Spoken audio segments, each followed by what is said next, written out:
ఆత్మీయులారా, జాగ్రత్తగా ఆలకించండి. ఆదివారం అంటే కేవలం సెలవు దినం కాదు, అది మన ఆత్మకు లభించే గొప్ప రిలీఫ్. ఎందుకంటే లోకం అనే ఏక హోరు నుండి కాసేపు తప్పుకొని దేవుడిగా స్వరాన్ని వినడానికి చేసే ఒక గొప్ప అవకాశం ఇది. మనకు భారాలు మోయడానికి మనం ఒంటరి వరం కాదని చర్చికి వెళుతున్న ప్రతిసారి దేవుడు మనతో మాట్లాడతారు. ఆయన సన్నిధిలో మనకు ధైర్యాన్ని ఇస్తూ ఉంటారు. అర్థమవుతుందా? సంఘమిచ్చే బలము చాలా గొప్పది, సంఘమిచ్చే ధైర్యము చాలా ఉన్నతమైనది. ఆ బలమే మనల్ని మరలా ఆత్మీయ జీవితంలో నిలవబెట్టి ఆత్మీయ మార్గంలో నడిపిస్తుంది. కాబట్టి సన్నిధికి వెళ్ళడానికి, దేవునికి సముఖంలో ఆయన మాట వినడానికి ఎవరు కూడా నిర్లక్ష్య వైఖరి కలిగి ఉండొద్దు.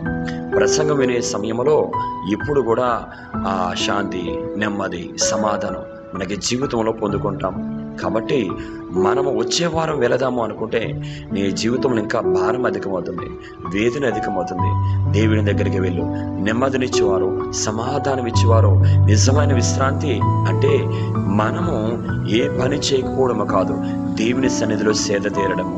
ఆత్మీయులారా, మనము ఈ ఆదివారము ఆత్మీయంగా ఆనందిస్తూ సేద తీరుతూ నిజముగా దేవుడిచ్చే నెమ్మది మన జీవితంలో పొందుకుందాం. ఆమేన్. God bless you.